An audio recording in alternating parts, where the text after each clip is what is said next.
olórin fuji alhaji taye currency ti ṣàlàyé bí wọ́n ṣe ń pín owó lórí stéèjì bí wọ́n bá lọ ṣeré tí wọ́n bá lọ kọrin ta kí ló bá ọ̀rọ̀ yìí dé.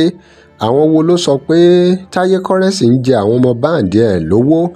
Ṣé rántí pé ọ̀rọ̀ Àyànlọ́wọ́ àti Wàsíù náà ó gba gbogbo ayélujára kan látàrí àwọn ẹ̀sùn tí Kúnlé Àyànlọ́wọ́ nílùú Wàsíù tẹ́lẹ̀ fi kan ọ̀gá ẹ̀ lórí ọ̀rọ̀ owó pínpín bó ṣe sọ pé òun ò rí nǹkan gbé ṣe fún 32 years tóun wà lẹ́yìn Wàsíù Àyìndé. Ṣé rántí pé ọ̀rọ̀ yìí di ti gbogbo àwọn èèyàn, ọ̀pọ̀ èèyàn ló sọ oríṣiríṣi ńgbà náà nípa irú èèyàn tí K1 jẹ́ tí wọ́n mọ̀ sí. Báwọn kan ṣe ń sọ̀pọ̀tì K1 bẹ́ẹ̀ làwọn kan sọ̀pọ̀tì Àyànlọ́wọ́, Kúnlé Àyànlọ́wọ́.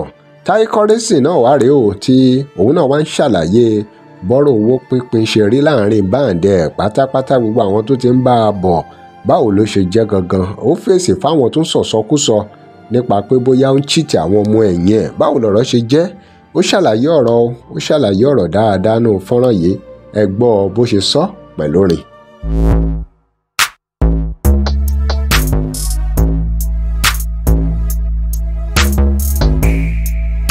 Welcome to CrossBlog X TV. Remember to like, share and follow us.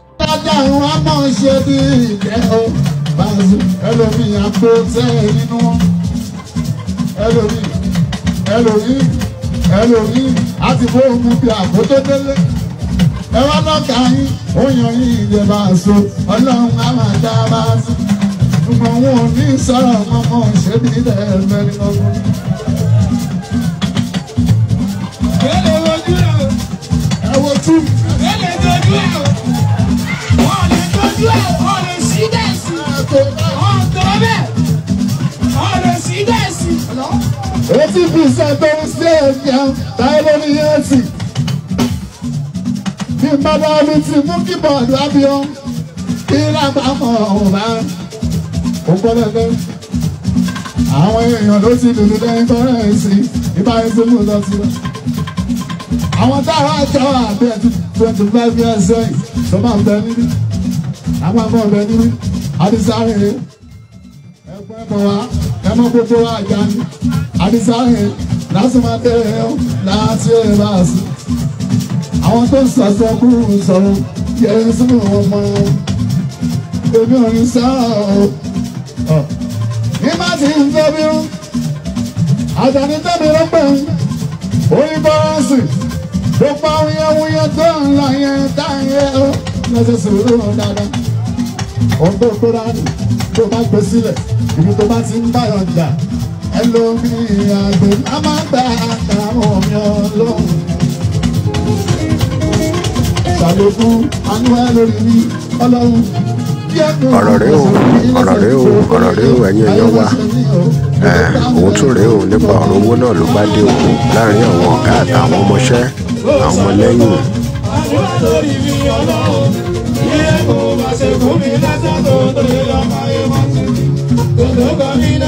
Èmi ni mo mọ bí mo ṣe ń ṣe Yésù fún ma. Alálùfáà àwọn àpò lọ́ọ́ mi. Àwọn ní ìṣègùn wọ́n sọ̀tọ̀ kàrọ̀ wọ́n gbọ́ lọ́ọ́ mi o. Àwọn bá ń sọ wọ́n gbọ́ lọ́ọ́ mi. Ẹ̀yin tẹ̀ mọ́ bí tí mọ́ mi rí o. Tó ń wọ́dẹ̀ mi ṣe àwọn oṣù bí ìtàn. Àdúrà Ọlọ́run Yẹ̀sù mi ni mo. Ẹ̀yin bá tọ̀nà gbóró ń bí tẹ̀sí wà lórí títì ti pẹ́. Ẹ wo gbogbo ní fújì tó ti wà ní Ìbàdàn ọ̀hún tó ti jọ. Ẹja máa ka.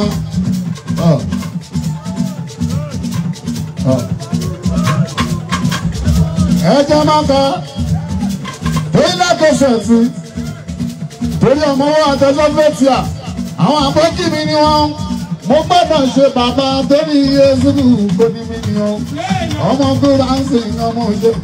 Sámi ẹ̀dùn máa fi mí sílẹ̀ fún àjọ ọba tó rọ̀kọ̀ bẹ́ẹ̀. Ọba aláàgbára tó ń bá bàbá aláàbò tó ń bá bá àdàmú wa. Òkè orí wọn. Ọba gidi aṣọwọ́ ní pẹ̀tẹ́lẹ̀. Ìyọ̀mù ayíníkí ni bọ́lá mi ìmọ̀wọ́ ẹ̀dá. Wọ́n lè fọ yàyà. Lọ́lá yà ní pẹ̀lú bá mi.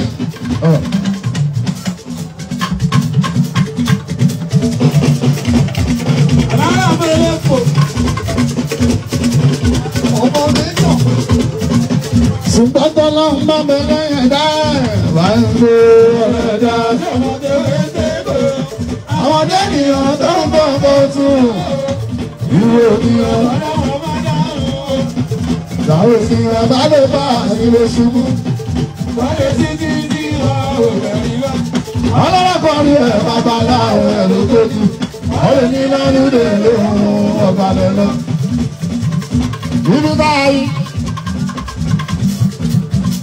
Ọmọ wọn tọ́jú ojú ọ̀dà òdòdó sí.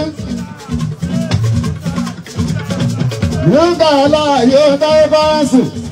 Ọmọ ọba ń jà àbáṣe. Ẹni tó bá jọ́ dàbí tó bá ṣe lórí rí. Ọmọ ogun bá ń sìn pé náà wọ́n so bẹ́ẹ̀ dá. Ẹlòmíì yá jí ó mẹ́sì ń jà lọ ṣe. Tó máa ṣe lọ́jọ́ pé ọ̀. Ọ̀dẹ̀ lè ṣe máa jẹ́, ọ̀dẹ̀ lè ṣe máa jẹ́ gbà kó kọ́lé, kó ra mọ́tò bá sí. Ẹ tó bá kọ̀ǹtró kọ́mpìnì kan ọ̀rọ̀ rẹ o ẹ̀yin èèyàn wa òun tún rèé o nípa ọ̀rọ̀ owó náà ló bá dé o láàrin àwọn ọ̀gá àtàwọn ọmọọṣẹ́ àwọn ọmọlẹ́yìn. Tí ó bá ṣubú yé ṣubú kẹ́kì, tó bá ń ga yé ṣubú kẹ́kì, mascara tó bá ń ga yé ṣubú kẹ́kì, lọ́bìnrin lọ́wọ́ abí ọjọ́ o.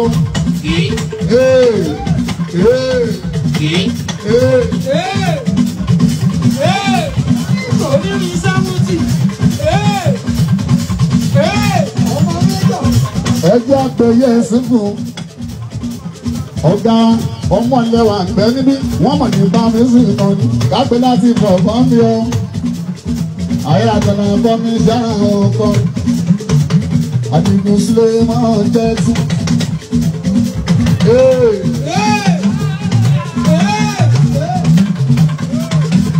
Ẹ má sì náwó Yéésù mú. Ó máa ń tọ́ mi. Ẹ̀jẹ̀ ń sọ sórí yẹn dáadáa. Àwọn tó ti kọrin fújì àwọn ṣàkà ní àwọn ejira ẹjẹ́ kò ṣe ẹ̀yà abẹ́rẹ́ Àyìndé Rashidi bọ́ńbọ́tò àìláwá sí òní bọ́ ìyọ̀dá bá mọ́ ń gbẹ́jọ́ kàkàkí olóhùn àrèrè àwọn yẹn náà wọ́n ṣe tán. Tàrà súpà yóò súnmù níbẹ̀. Àwọn onílù wọn yapa, àwọn elépè wọn yapa. Nọ́mbà 2 bá sùn.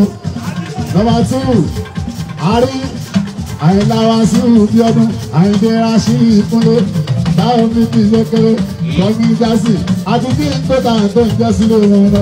Jésù mo ti dànù lọ.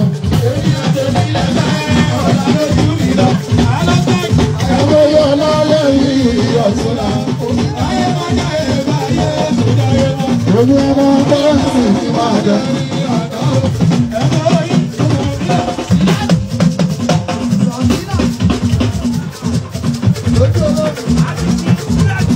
Ó yẹ lọ nìyẹn. Síríkàsẹ̀. Ẹ wá wọ gbogbo wọn. Àtàwọn tí rántí kí ń dárú nǹkan.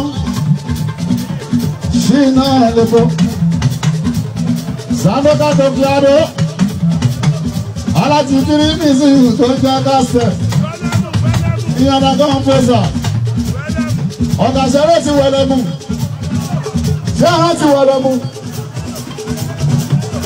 Màsánù. ọ̀rọ̀ rẹ o ẹ̀yin èèyàn wa òun tún rèé o nípa ọ̀rọ̀ owó náà ló bá dé o láàrin àwọn ọ̀gá àtàwọn ọmọọṣẹ́ àwọn ọmọlẹ́yìn. Èmi ti wá dúró yìí. 1990s ọmọ bá ń jà àwọn dúró tán ẹnìkan ló ń fẹ́ sí i kò pọ̀ sí ibú. Owó tì, ó dáwọ̀ tì. Ẹ bíùdì. Tọ́kìrì tọ́ni. Ẹ bíùdì. Ẹ bíùdì.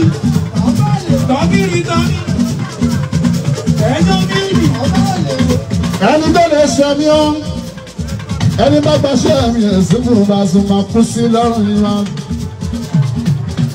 ẹni bá káfẹ́ mi ẹni àrègbè dógò kan náà kò ní wí ṣùgbọ́n ó tó sọ mí dé o ẹ bá mi ṣeré wàhálà wọn ò ní dárí jọ olúwa ẹ o yẹsùn fún un kí wá láéláé. ìdarí fún ọ. Yàtọ̀ sí Taye Currency àti Wasiu Ayinde tí wọ́n ti ní ìdojúkọ lórí ọ̀rọ̀ sísanwó fún àwọn band members wọn, àwọn olórin tó kù náà wà káàkiri bẹ́ẹ̀ táwọn náà ní irú àwọn ìpèníjà ọ̀rọ̀ à ń jẹ̀yàn lówó, àsanwó performance fee kankan. Ìgbà kan náà wà tí ròyìn káàkiri lóríṣiríṣi tí wọ́n ní Òṣùpá náà ní ìṣù pẹ̀lú àwọn ọmọ báǹdì ẹ̀ lórí ọ̀rọ̀ performance fee, ṣùgbọ́n ohun kan tó dájú ni pé ó yẹ kí àsọyépọ̀ wà lórí ọ̀rọ̀ owó tí ọmọ báǹdì máa gbà kí ìyà má bàá jẹ àwọn ọmọ lẹ́yìn eléré. Bẹ́ẹ̀ náà àwọn eléré náà fúnra wọn náà wọ́n ní gbọ́dọ̀ mọ bí wọ́n ṣe máa ṣe kọ́rọ̀ kó má bàa di ìsọlẹ́nu àti ìbanilórúkọ jẹ́ fún wọn nígbà tó bá yá. Ọ̀rọ̀ rèé o ẹ̀yin èèyàn wa, báwo ló ṣe rí lọ́dọ̀ yín?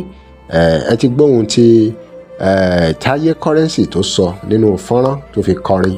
Ẹ drop comment and remember to like, share and follow us. Thanks for watching.